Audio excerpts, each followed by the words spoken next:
All right. All right. I get it. I'm late to the party. I'm late on the boat. I'm on the bandwagon now. I am team vertical sling. Now, this is the second vertical sling that I've tested this year. It's only the second vertical sling that I've ever used. And to be honest, I'm a little disappointed. Not in the bag. I'm a little disappointed that I've been making these videos for over a year now. I've been carrying gear for a lot longer, but nobody has said, hey, check out this vertical sling. Hey, can you review this vertical sling? I get those comments all the time. Hey, can you check this out? Can you review this? But not one person has recommended me a vertical sling. And they're awesome. Let's talk about it.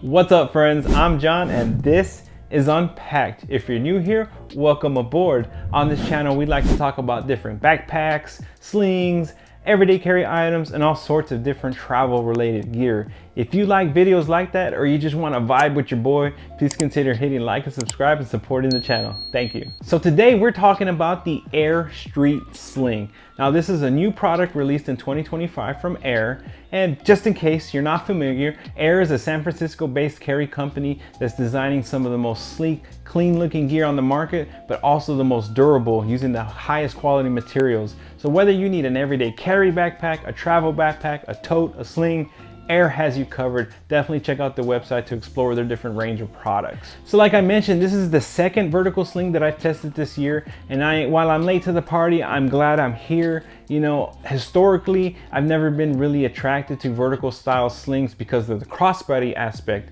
If I'm being honest, I didn't really like the crossbody style of carry because it just reminded me of a purse. But I've been stepping out of my comfort zone, you know, testing different styles of gear. I've been using more messenger bags this year. And of course, these crossbody slings, you know, testing them for the purpose of the channel, but I really enjoyed them. So again, I'm kind of bummed that I'm late, but I'm here. So I'm gonna go ahead and throw the tech specs for the sling up on the screen. Please feel free to give that a pause if you want to get a good look at any of those numbers. Now this is a 2.4 capacity sling, so it's gonna be a little bit on the smaller side. So slings in this 1 to 2 liter size range, I like to call a little pocket reliever or pocket dump slings, essentially being that. They're gonna relieve you of all the stuff out of your pocket. So your phone, wallet, keys, things of that nature are gonna be perfect for this small style of sling. This sling had a listed weight of 0.6 pounds, and when I weighed it on my own personal little luggage scale that I have here, it actually came in at 0.7 pounds. So that's pretty spot on.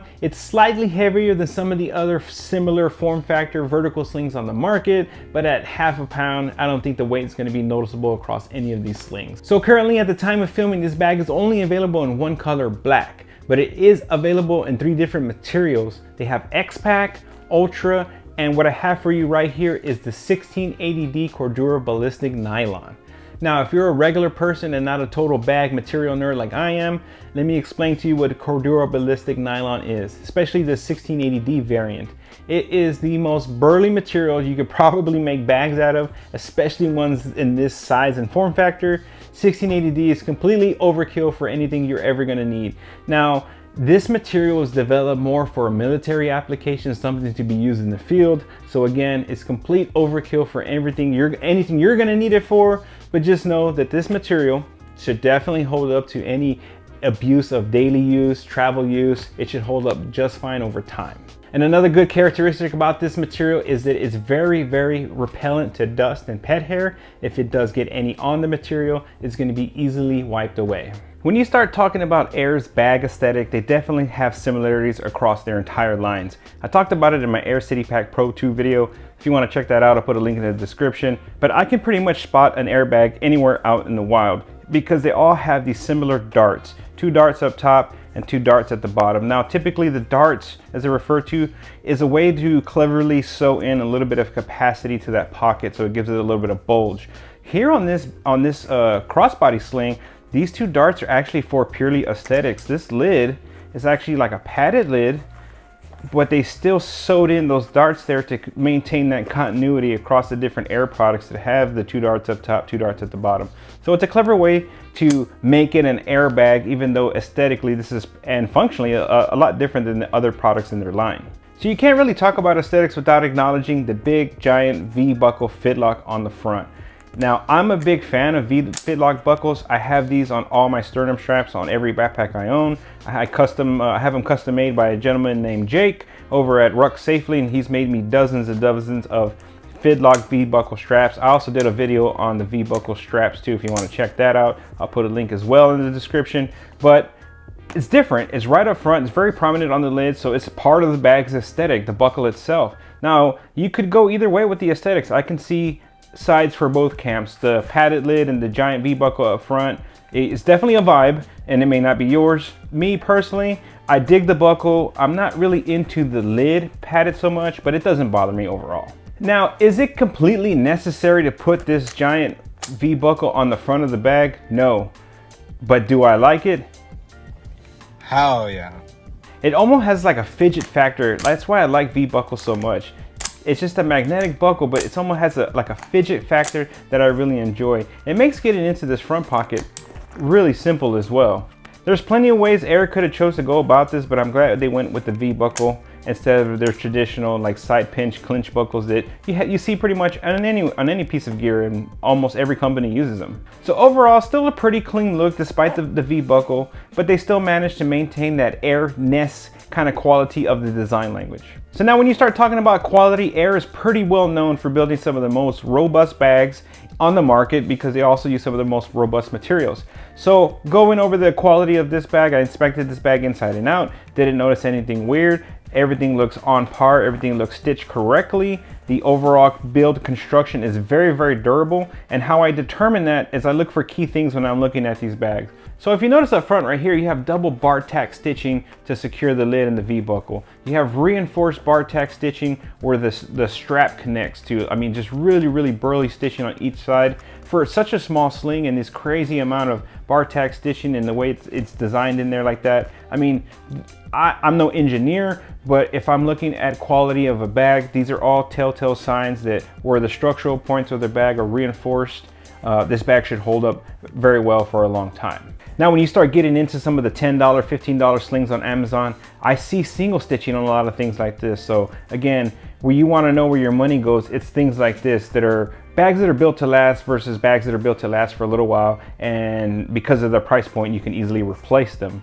Now, besides the Fidlock buckle up front, you're gonna have Duraflex hardware everywhere. Plastic hardware is used on the bag. YKK zippers. Now, if you don't know what YKK and Duraflex companies are, Duraflex makes some of the most robust plastic hardware used on lots of bags. And of course, the Japanese YKK zippers are widely renowned for their durability and commonly known in the industry as some of the best zippers around. One thing I did notice on these zippers, while they're not lockable or they're not advertised as lockable, but you have these giant loops that are on the zippers. Now, if you're into security or you want to add some additional security to your bag, because of those giant loops that are on the bag, you can easily, if you have a small little luggage lock, you can lock your zippers together.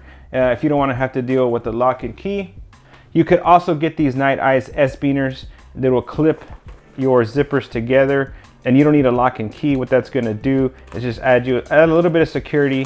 If somebody's going to try to pickpocket you, they're going to have to undo this S-Beaner, which you will probably notice if they have to. More than likely, if a pickpocket sees this, they're just going to move on to the next easy target. It's not worth the hassle of trying to undo that just to get into the sling. So continuing some of the exterior features on the bag, you have this nice top padded grab handle. It is that silky smooth seatbelt style webbing and is stitched all the way down the side of the bag. So you do have an opening here if you want to clip some additional gear, which is something that I like to do. So I like when there's spots given to you to clip your AirPods, hand sanitizer, anything you just want to clip on the outside. So I'm glad that they gave us that option on the side there. On the back of the bag, you do have one slip pocket. If you open it up, you can see Aer's traditional like gray interior, ripstop interior on the inside. Now it's just a giant slip pocket. It has a nice amount of volume. There is no compression to the bag, but it will fit your largest iPhone 15 Pro Max. With a case, without a case, it'll fit in there. But do note that it doesn't have a zipper, so it's not super secure, and it doesn't have any compression, so if this bag were to get tipped over, your phone will easily slide out. Now, I've seen some comments online, people making comments on other videos and Reddit about there not being a zipper here and this pocket being less secure. Now, I'm gonna support the design choice here of no zipper because I like the slip pocket. This rides against your body. I like to be able to reach down and grab my phone without any obstructions, without having to go through any zippers. Anything I want quick access to, I want to be able to access it quickly. So no need for a zipper. So if you have boarding passes, cell phone, or anything you need quick access to, you can easily drop that in that back pocket. But yes, you are at risk of losing your cell phone. If that's a big concern for you, I would suggest just moving it into the main compartment. But I like the option of having quicker access than other parts of the bag. You know what I mean? On the side here, you do have Aer's logo. Their branding is always pretty subtle, even though the name isn't white. It's pretty subtle, small, super small tag, and it's on the back side. So again, just maintaining that clean look that Aer really strives to, you know, maintain across their product line. Now, when you get to the strap that Aer provides, it is that silky smooth seatbelt style material. So it's not going to catch on your clothing or snag. And it is a crossbody bag, so if you need to slide the bag around, it's easily going to do so. Now, they did provide this little strap keeper here. Now, even though this is a closed loop strap, so you are going to have no dangle, but I like that it's just a nice touch. I like that they included this little strap keeper here, because otherwise you would have this giant like balloon in the middle of your strap from adjusting it. But just simple design choice that makes the strap smooth, keeps it all together. I really like the choice just to include that little strap keeper there, even though it's not super necessary. Now, one thing I did want to highlight is the strap is removable, and whoever picked this hardware for this strap, kudos to you. A lot of people tend to fight these, and there's kind of a science to getting these to work, but the ones that Aer used here are super simple. They're so simple, in fact, they're the simplest ones I've ever had to use. And they clip on and off very, very easy. So if you wanted to take the strap off, I mean, real time, look at this, pop off, straps off. If you wanted to make this to a pouch, just drop this into your backpack. You can tuck the strap in the back, so in case you need it for later. I mean, just an awesome hardware here. I love the choice. I gotta find some of these because these are awesome. These are the easiest ones that I've ever used. So getting into this bag's interior, again, you have that Fidlock V-buckle. It is adjustable, which is kind of strange because you do have some dedicated volume there, but not a lot, not enough where I think you would need an entire adjustment point, but you do got a little bit of adjustability there in case this pocket is packed out, you know, fully. On the inside, you're going to be met with that gray ripstop liner on the other side. There is no more internal organization on that front pocket, but you do have a sewn-in key leash there. And of course, I chose to keep my keys down in this front pocket as well. Other things that I chose to put in this pocket is my Ikigai Mission vitamin case, chapstick. I mean, you got plenty of volume in there, and of course my Woobin G5 flashlight. I do like to carry a dedicated light source. I'm gonna make a video about why I carry a light source with me, and I got into the habit of doing that over the last years. Dedicated light source, because trust me, your cell phone light, it ain't it, you know what I mean? So that's pretty much all I kept in that front pocket. So jumping into this bag's main compartment, you have Aer's classic Hyperlon zipper pulls. They're long in length, so they're easily grabbable, and they have a tackiness to them. They're very tactile, so they're easily grippable. Now, what I've noticed in my time with this sling is that sometimes rounding the corners with these zippers aren't the smoothest experience, especially on this right side for some reason. I would catch a little resistance coming around the corner like I am right there. Nothing is gonna really prevent you from using the bag. It's just something noticeable. I don't get a seamless track experience all the way through. On the two corners, you'll feel just a tiny bit of resistance every now and then. Of course, when you open up this bag, you have more of that classic Aer gray interior. You have the stretch pocket on the back. It's that nice premium feeling mesh. I really do enjoy that style of mesh. Of course, you have some more branding on the inside, some Hyperlon too, you know, high quality stuff there. The Cordura labeling, because again, using all name brand hardware and materials, really robust construction of this bag considering its size. So the bag only opens up 3/4 of the way, giving you full access from the vertical orientation, hence it being a vertical sling. So again, just that one slip pocket on the back. You do have that mesh that has some give to it, so you can put some bulkier items there. And when you flip it around, you have like a 75-25 split on the same style mesh on this side. Then you have another drop pocket along the back. And you got some decent space down at the bottom, so if you were to carry a camera or anything like that, you have a little bit of room to do so at the bottom. So I carried this bag in several different ways, one for content creation and then another just for EDC. So if you're somebody creating content or just creating memories for yourself and you're using a Pocket 3 or even like the DJI Neo, it fits easily into the main compartment. So if you're setting this sling up for a little bit of travel, you have that slip pocket in the back. Here I have my borderless passport wallet from Wayfinder. And even in the wallet, it'll still fit back in that slip pocket. So if you're somebody who's traveling, especially with a family, you need to carry a couple of passports. You're the designated document holder. I have a Fields Notes and another Wayfinder notebook there. So just pretend these are passports and they would fit more on the back side. And you can keep adding more passports or other items because of the stretchiness of the pocket. And below that slip pocket, we have that 75-25 split stretch mesh that we talked about. On this side, I've been carrying my Pun Cube mech wallet. On this side, fits perfect on that side there. And on this side, I've actually been carrying, I've been EDCing a multi-tool. I'm still working on this aspect. I've been alternating between a multi-tool, a pocket knife, a box cutter. I'm still trying to dial in that part of my EDC, but again, it's perfect for something like that. Even if you carry like a larger flashlight, it's a good spot for the sort of things like that. And of course, if you're carrying field notes and other notebooks and things of that sort, you need a pen, and the pen will easily fit next to the notebooks as well. Now, I don't own a Kindle or anything like that, but I can imagine if you have one of the smaller Kindles, it should be able to fit in those slip pockets as well. So as you start to pack this thing out, you can see the items start to eat into the interior volume. And that's just the way it's designed. So you still have a little bit of room down in the middle. And for my EDC, a pair of sunglasses, and of course my Anker MagGo MagSafe portable charger will always be with me to keep my cell phone juiced up. That's pretty much my entire EDC loaded up, and of course the cell phone in the back makes that a completely loaded street sling. So when we start talking about comfort for this sling, I think it carries very well. Given its small-ish size, you're not going to be really able to pack it out with a lot of super heavy and bulkier gear. While you will be able to fit one or two pieces in there, bulky, heavy gear, you're not going to be able to really stuff it. And because of that, I think overall, even fully loaded, it's going to carry quite comfortably. Now the strap is a little thin for my liking, but I think it's suitable for this style of sling and size. So for me personally, the main thing that I really liked about this sling is its overall form factor. I think this is a perfect size. I'm a really big fan of that pocket reliever style of sling because that's what I carry the most when I'm running errands, when I'm grocery shopping. So for me personally, this is something that I utilize every single day in my normal carry. Now for traveling, I would probably prefer something a little bit bigger. I usually use a 5-liter sling because I'm carrying, a water bottle and things of that nature. But for daily use, for hitting in the streets, pun intended, this is going to be the perfect sling for a lot of people. I really like that the strap is removable. One, because you can remove the strap and make this a pouch and kind of dump this into your larger backpack. I like the carry grab handle, so if you're fishing it out from a backpack, again, just really functional. But I like the option of being able to replace the strap itself.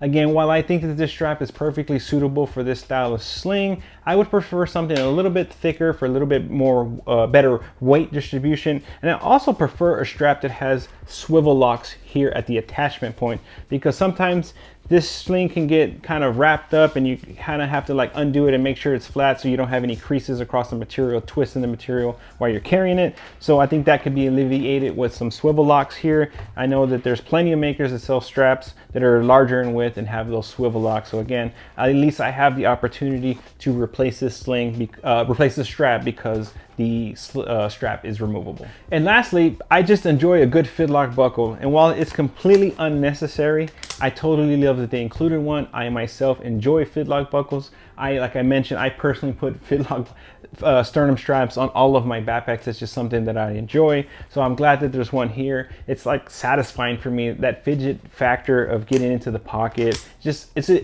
an enjoyable experience for me, even as minute as it might seem. It just makes using the bag, just a little bit more exciting. It makes me happy. Well, I really enjoyed a lot about this sling. So a few things that I wish were done a little bit better or could be redone, or maybe like a wish list item for a version 2. I'm gonna go ahead and say the strap, like I touched on earlier. While I think this is suitable for most, I prefer something a little bit wider, and I prefer something with swivel clips so this thing doesn't get all twisted up like a pretzel and kind of gets twisted on your body and kind of leads to some digging issues and stuff like that. So I always just have to be mindful of straightening the straps before I put it on so I didn't have any twists in it. Now I do like the fact that they use these super user-friendly gated G-hooks here, so I really do enjoy that. But in a future edition, I would like to see it come with a bigger, wider strap. Again, personal preference. I'm sure there's plenty of people to say that they prefer the thinner strap, but again, this is just my personal feedback. I like a little bit of a wider strap.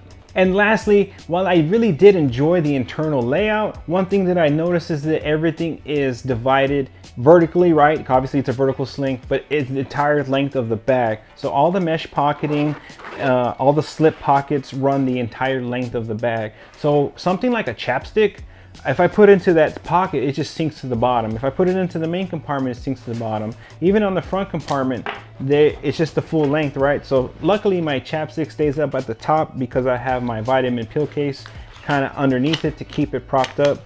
But if it wasn't in there, it's just gonna sink all the way to the bottom. So I really couldn't utilize any of the drop-ins for smaller gear that didn't have like a pocket hook or some way to clip it to the side. So one thing I would like to see maybe in the future is a zipper pocket on this side, or even just a mesh small drop-in at the top where you can put something like an AirPod, chapstick, anything, so eye drops, small things of that nature that has a way to stay elevated up at the top and not sink everything down to the bottom.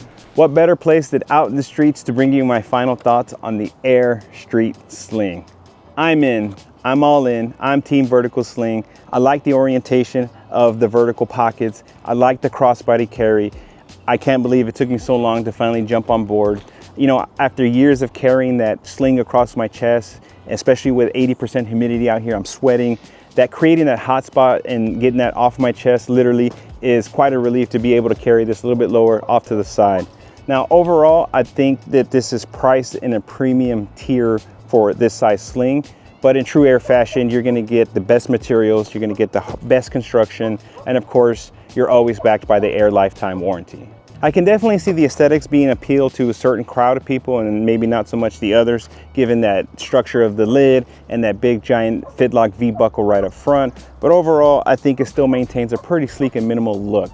So if you're somebody who carries daily, you know, the minimal, the basic items, phone, wallet, keys, this is gonna be the great sling for you. But also if you're traveling, you're exploring a city, it still has the capability of carrying a camera. Now, I don't think you can get a full lens in here. Again, I don't have that equipment to try and test out for you, but at 2.4 liters, this is gonna be a pretty sleek, minimal carry. So your passport, a smaller camera, a snack, those things while you're out exploring your new city, it's gonna be a great addition for your carry arsenal. So overall, while I do have a few items on my wish list for a version 2, I think at the price, given everything that's built into the bag, it's still a great carry, and I'm all in. Team crossbody, team vertical sling. So let me know your thoughts down in the comments. What do you think about these vertical slings and this kind of minimal style of carry, crossbody carry? Of course, if you have any more questions about the Aer Street Sling, ask them down in the comments below. The goal of this channel is to always help you find the right gear for you. So if you have a question about how something fits, definitely I would try to get that answered for you. But yeah, let me know your overall thoughts on the Aer Street Sling. If you made it this far in this video, thank you so much for sticking around to the end. I want to say thank you to Aer for sending the Street Sling for me to test and review. And I'm so glad you're here, but what would make me really happy is to see you on my next review.